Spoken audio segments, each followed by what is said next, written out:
トミーダンスのまいです。ダンス、音楽、旅行でつながれる方がいらしたら幸いです。今回の投稿は2018年3月キューバへ1週間行ってきたお話です。都市ハバナ行きを決めたのは4ヶ月前ぐらいから。ルンバ、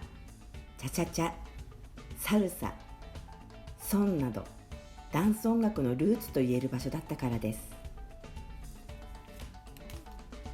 行く前にはサルサ界の歌手人生を描いた映画エル・カンタンテ、その名もズバリサルサ、ダンシング・ハバナなど DVD を見て気分をキューバモードに上げていきました。旅行中のゴミ出し、買い物の指示や帰ってこれなかった時を考えて、家族には万が一の連絡先を伝え、まさに就活準備もしていきました。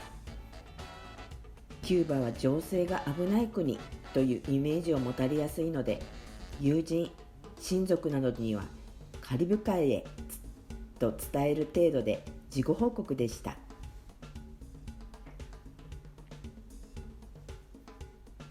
朝から音楽、ダンスにあふれた日々。少々怖い目にあったり、会話も苦労したけどね、なんとか生き抜いてきました。キューバでは変なスペイン語を一生懸命使う謎の中国人に見えたようです。画像はトランジット、乗り換えのカナダです。エアカナダの機内食はボリューミーです。セントラル公園に面したプラザホテル見えてきました。1日目、キューバとの時差が13時間遅れのため、現地に着くと1日前に戻った深夜でした。ホテル航空券のみのツアーですが、日本語送迎スタッフ付きにして正解。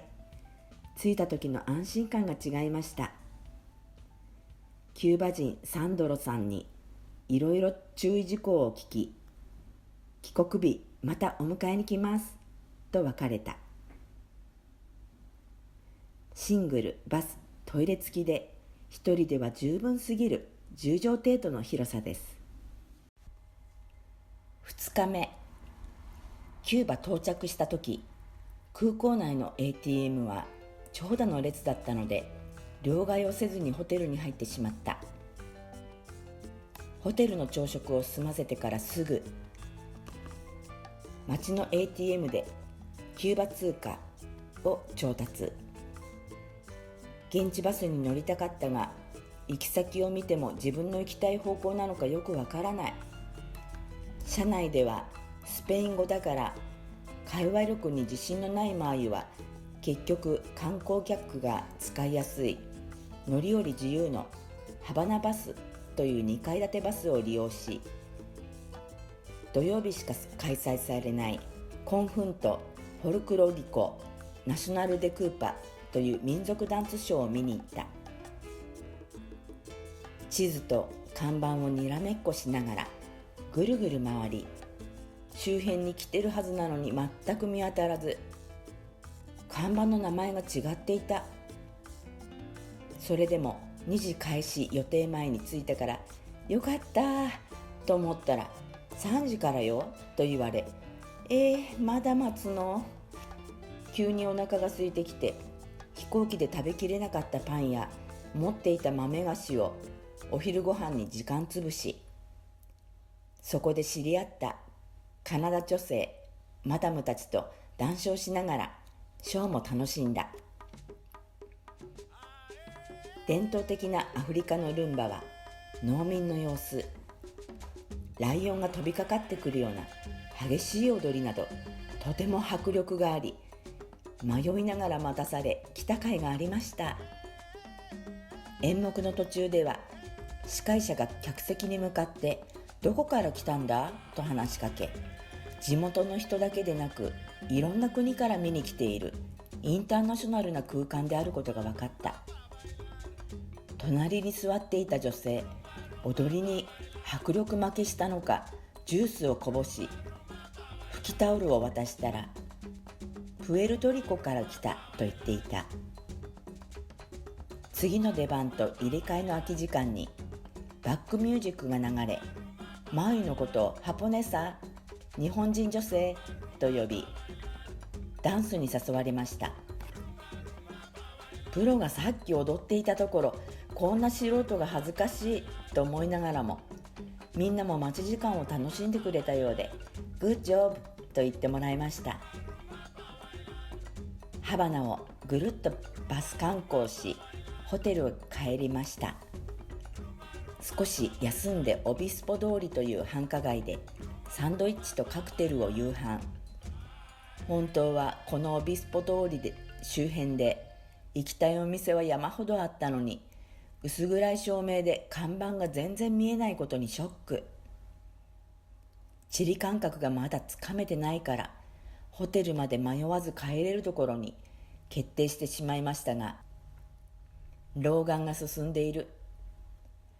明日からは行きたいお店を明るい昼間のうちに確認しておかなければ、と心に決めて就寝しました。3日目、口コミ通り、ホテル朝食では、キューバ料理ほか、コンチネンタルスタイルのビュッフェが素晴らしい。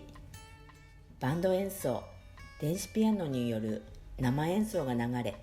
朝の目覚めから音楽にあふれている。こちらはマーユが泊まった部屋の階にあるパティオ、中庭です。この日はクルーズ船も到着する港周辺を探索し、その辺りからまた乗り降り自由の2階建てバスでお目当ての場所へ移動しようとしていた。今日目的のカジュホン・デ・アメルという伝統ルンバの演奏が聴けるコミュニティスペース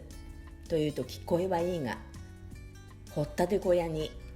現地人や黒人さんがぎゅうぎゅうにひしめき合っている。ここはスリが多いと聞いていたから、カバンもしっかり抱え、演奏者はなんと昨日と同じメンバーであったが、有名なマシケナダを演奏したり、ポピュラーサウンドでノリノリ。ここで若い青年に一緒に踊ろうと声かけられた。全く肌の色が違う眉だけポツンと聞くより心強い。眉がスペイン語で書いた数字を見せ、私は何歳だけどあなたはと聞いたら、30歳と言うから、こんなおばさんでいいのかと言ったら、友達いないんでしょ、僕がアミーゴ、友達だよと言い、その会場でダンスと音楽を楽しみました。その後友人を紹介してくれたので写真を撮ってもらったのですが、後で気づきました。カメラ下の部分が開いたままで SD カードがなくなってました。内蔵メモリーだけでは旅行最終日まで足りないかもしれない。余計な画像はどんどん消しました。小学生ぐらいの男の子がマユが飲んでいたウーロン茶を欲しそうに目の前にやってきました。他の子供たちもいる中、この子だけにあげられないと言葉がわからないふりをしてダンス仲間ともバイバイしました。会場を出てからも男の子はついてきた。この辺なら渡そうかと振り返った時にはいなかった。かわいそうになって追いかけようともしたけれど、そのまま去ることにした。着ているものは結構きれいな格好をしていたんだよね。そんなに貧しそうにも見えなかった。さて、この日はラテンダンス、音楽を丸ごと堪能、口コミでも絶賛されているキャバレーショートロピカーナを予約していた。ホテルフロントマンにタクシーの相場を聞いてみると往復4000円。ホテルを出るとタクシー運転手がゴロゴロ客引きで待機。実際に直接交渉してみるとやはり4000円。9時にここをスタートしようと約束し、それまでホテルでテレビを見ながら休憩し、ドレスアップして出かけた。予定通り英語が話せるナイスガイアルベルトさんが待っていてくれた。15分程度のドライブで到着。開演時間前には突然のスコールで屋外ショーから屋内ホールへ移動させられた。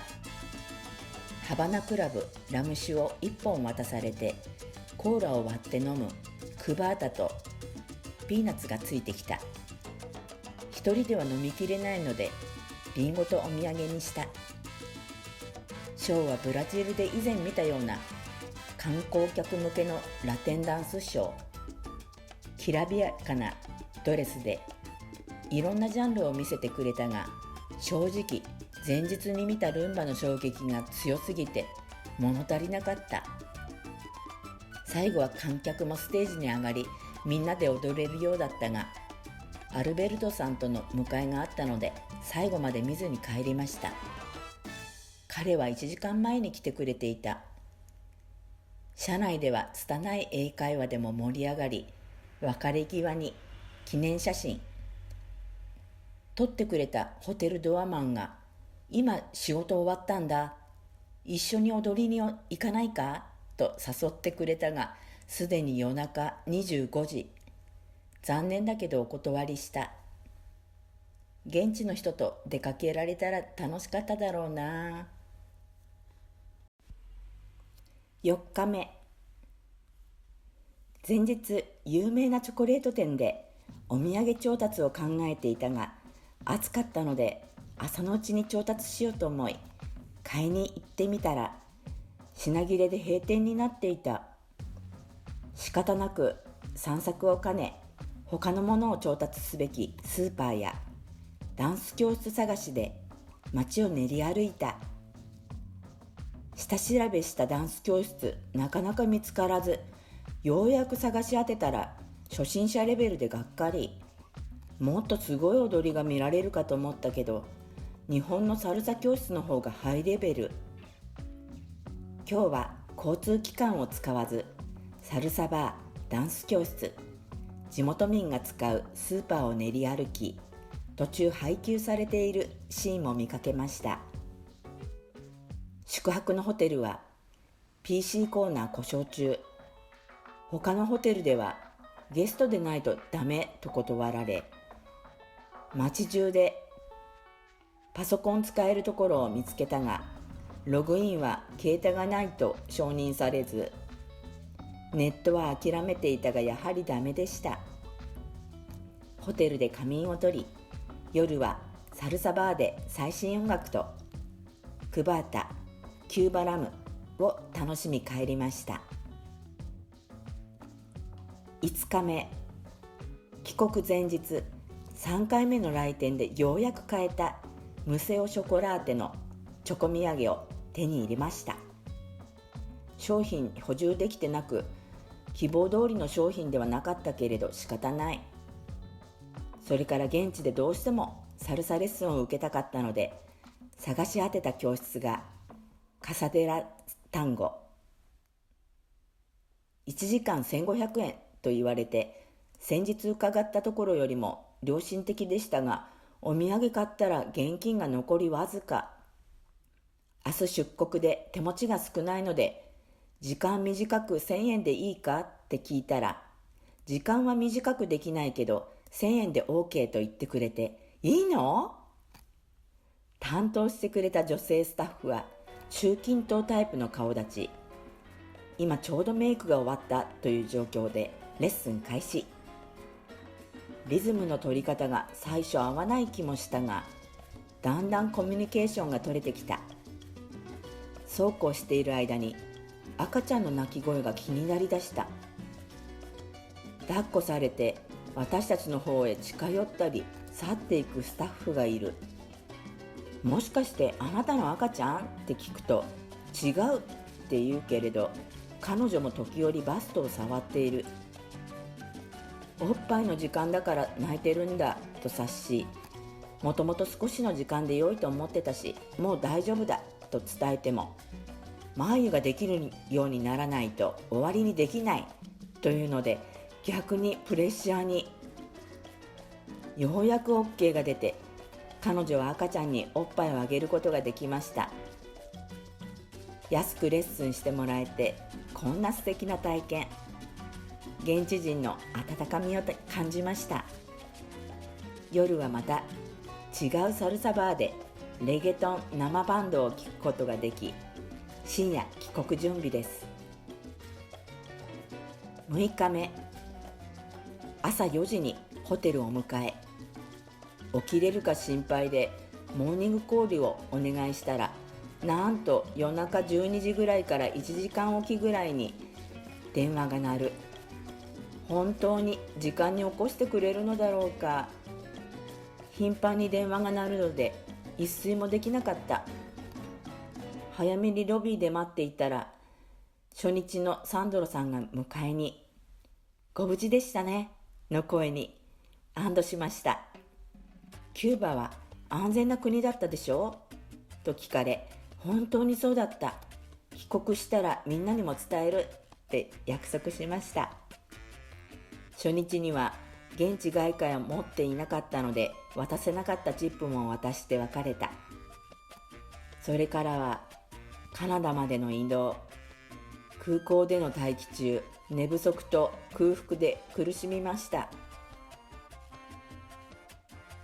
カナダから羽田行きの便に乗った時には、